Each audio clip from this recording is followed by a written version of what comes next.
Hi, and welcome to this video on the English consonant system. Before we get into the actual consonants themselves, we have to learn about the vocal tract. And by the end of this video, I don't expect you to have memorized every single part of the vocal tract, or even really every single consonant symbol, but instead the idea is for you to be able to say, oh, I know when something is going wrong with what I'm pronouncing because I understand the mechanism. I understand how it works. So now that I know that there's something wrong, I know what I need to change. This is going to make a lot more sense in just a second. So, first of all, let's start with the vocal tract.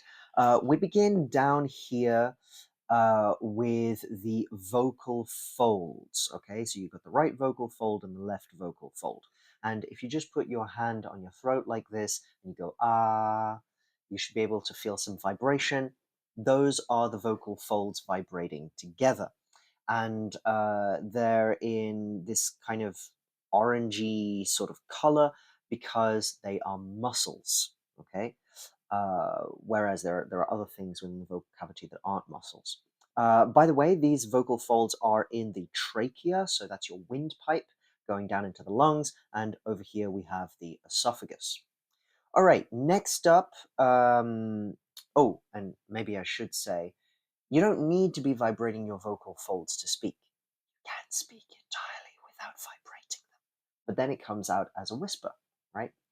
And that's a little bit harder to understand. But we'll see that in consonants, whether you vibrate the vocal folds or not is very important because it produces different sounds for us. All right, next up we have the epiglottis. So the epiglottis is in light blue.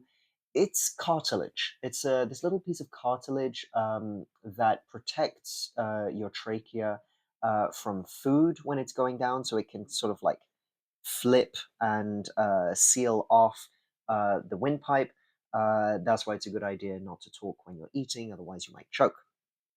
But the epiglottis does also uh, do some sound stuff. We'll see about that later.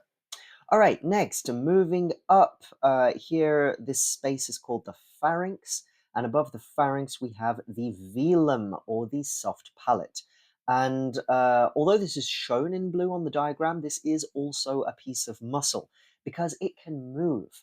So we have the velum right now in this diagram in a closed position. So it's blocking off the air from getting into the nasal cavity.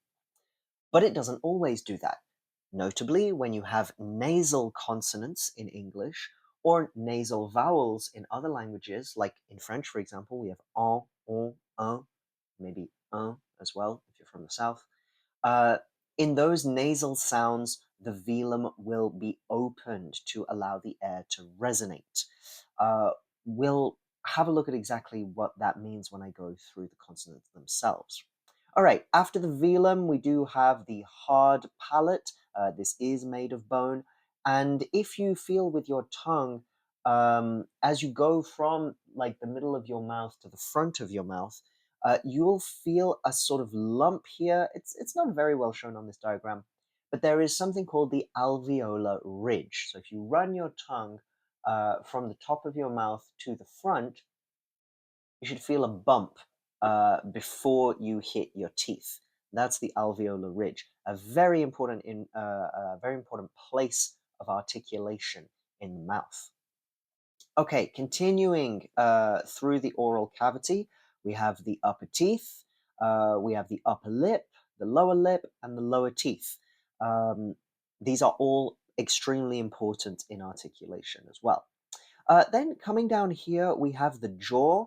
Now, I know, you can think of the jaw as a bone. We talk about the jawbone as well.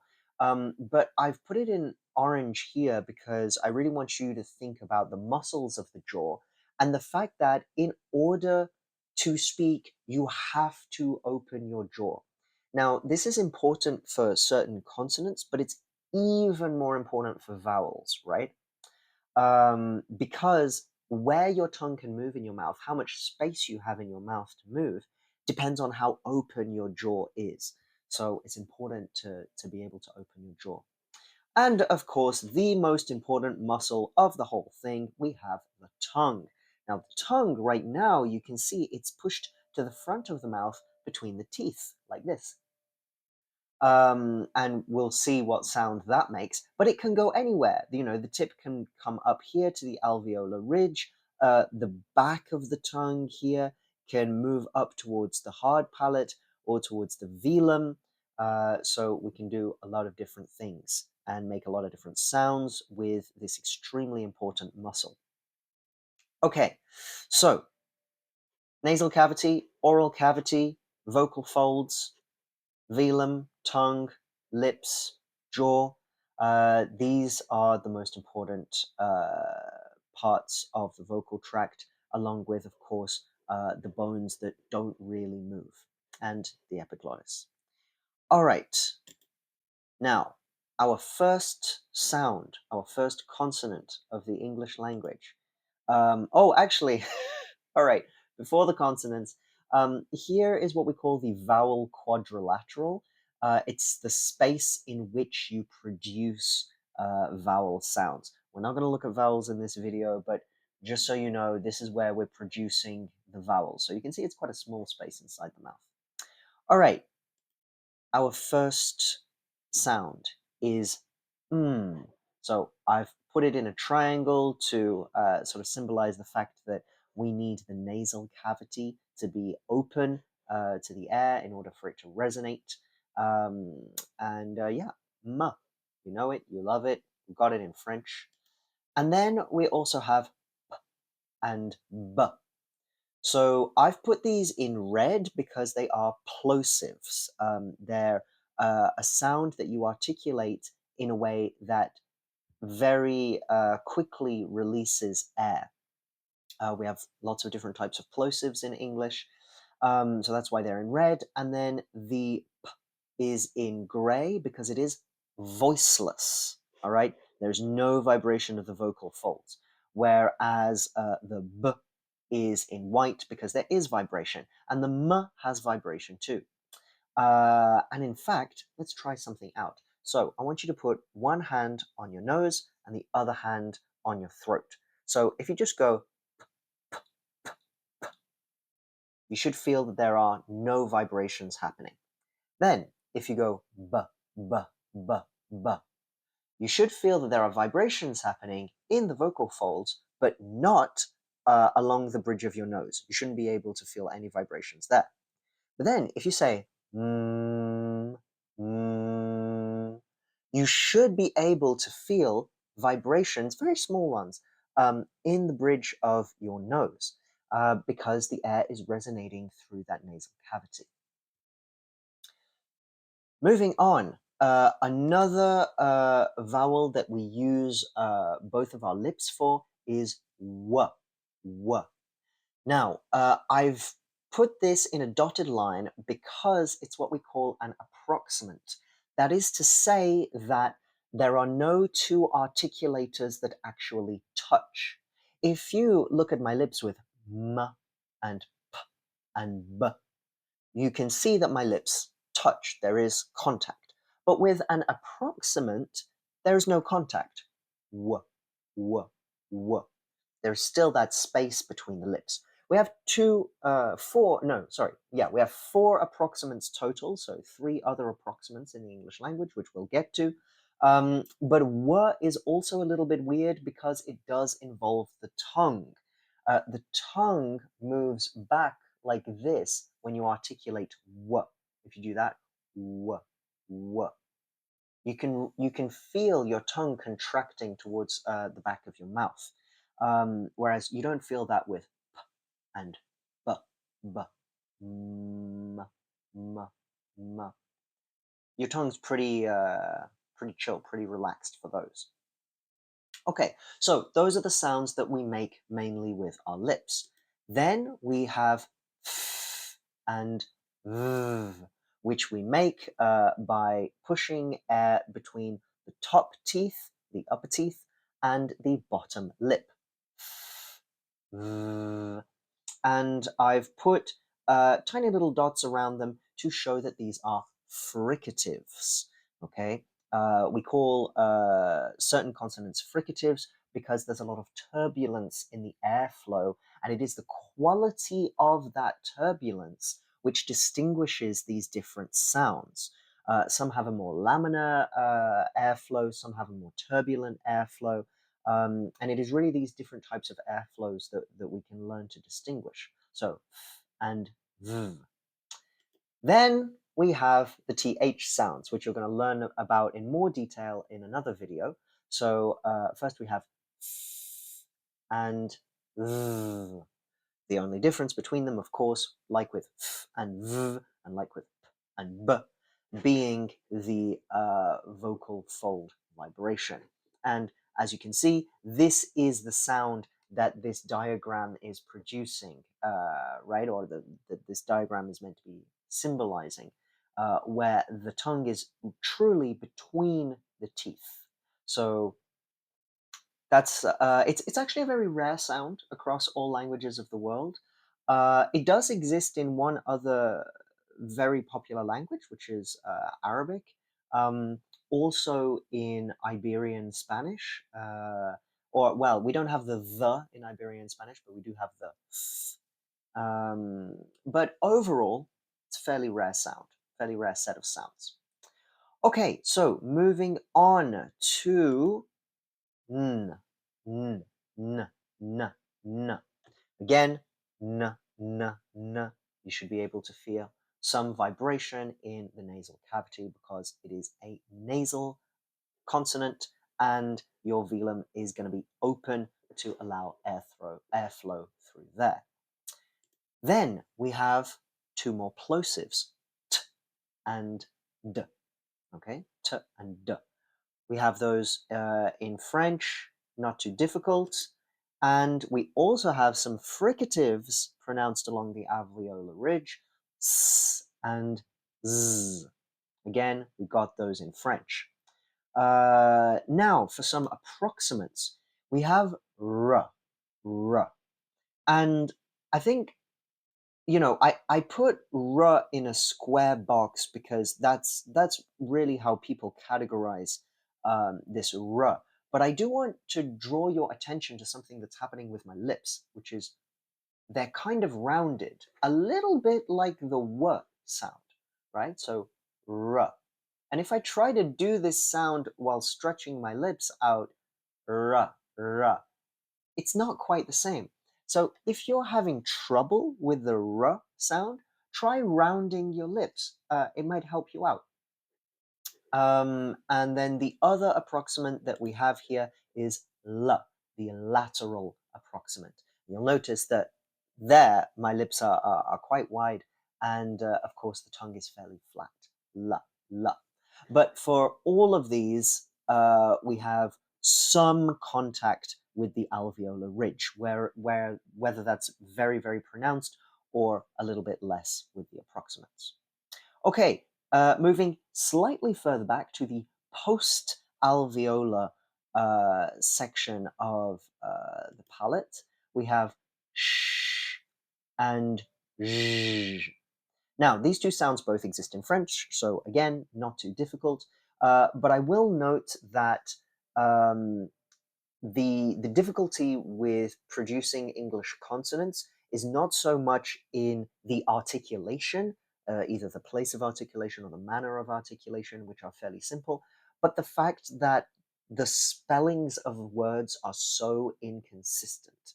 So with sh, generally, if you see a word spelled with sh, that's when you're going to get sh. With zh, this is very rare to have on its own, but it turns up in words like pleasure and measure, which are spelled with an S in the middle. You know, basically, we don't have a very consistent spelling system, so some of these you just have to memorize.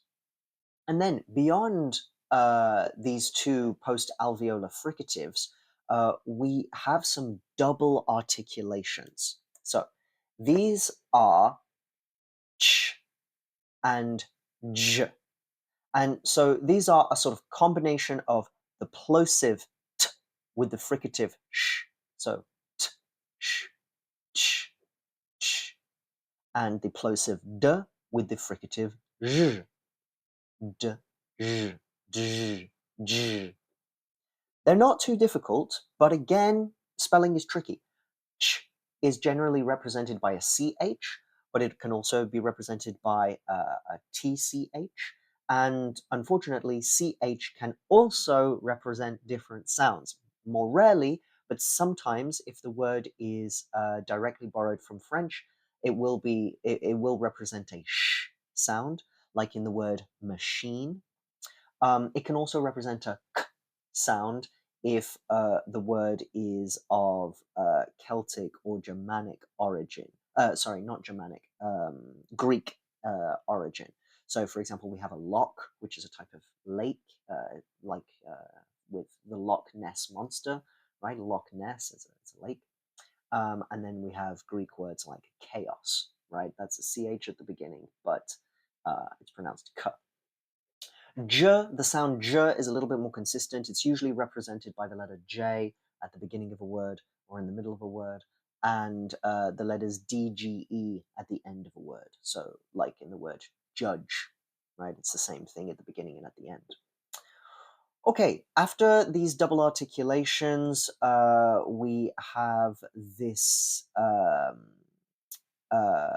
approximant here, which is y sound, y. So this is usually represented by the letter Y in yes and yellow, y. And this is where we start to have, vowels, and y is very similar to e, y, e, e. Um, they're pronounced in very much the same place. Then moving further back, we have some velar plosives, the voiceless one and the voiced one. So k and g, k, g. Also, we have those in French, fairly simple. And we also have this velar nasal, which it's not super important, but it's good to know that in English, when we have an N followed by a G in our spelling, usually that's going to be pronounced ng. So, for example, a king, to sing, um, to ring a bell, and then the past tenses rang, and the past participle rung. That's the case for most English varieties. In mine, we usually pronounce the G at the end. So king, sing, rang, rung. But just so you know, when you see a transcription of a word like that with an ng at the end of a syllable, that's the little symbol that they're going to use for it to represent that velar nasal. Okay, after that we have our wonderful sound. So this is a fricative. I put this a little bit high up. It should maybe be a little bit lower down to show that it's formed using a constriction between the epiglottis and the back of the pharynx here. So we have and very important to pronounce this. We will work on this during the semester. And our final sound is what we call the glottal stop. So epiglottis, glottal, it means it's pronounced in that area. As you can see, it's a plosive and it is voiceless. And on its own, it sounds a bit like this, which is not much of a sound at all. But it's not very important for you to be able to produce this, but it is important for you to be able to recognize it. So in British English, because this is mainly a feature of British English, not of any other Englishes, when you have a t plosive between two vowels, sometimes, very often, it gets transformed into this glottal stop. If you're more familiar with American English, you may have heard it being transformed into more of a d sound. So, for example, the word bottle becomes bottle, right? but it can also become bottle, bottle. And you really do have to have that glottal stop, because if you don't have it, it just sounds like ball, bowl, and that doesn't make any sense. Bottle. What other words can I think of? Little can be little. Water can be water. Plenty of examples. But like I said, if you can't pronounce it, that's totally fine. Don't worry about it. Um, it's just important for you to be able to recognize it so that you know what you're listening to. Okay, I think, yeah, that's it for the consonants. So do, have a little look at these symbols. Maybe come back to this video if you're looking at a transcription and it has some consonant symbols that you don't understand. But like I said, the most important thing for you to know is if you're producing something wrong, you need to think, should I be vibrating my vocal folds? My vocal cords, folds, same thing. Um, do I need to be thinking about my place of articulation? Am I putting all of my articulators, my tongue, my lips, my velum, my epiglottis, in the right place? Yeah. And manner of articulation. Am I releasing this like a plosive, like it needs to be, or is it a fricative sound? And do I need to make sure that I have the right friction, the right wind turbulence going on? Or is it an approximant? And do I need to relax my tongue and my other articulators a little bit more? That's what you want to be thinking about. Okay, thanks for watching.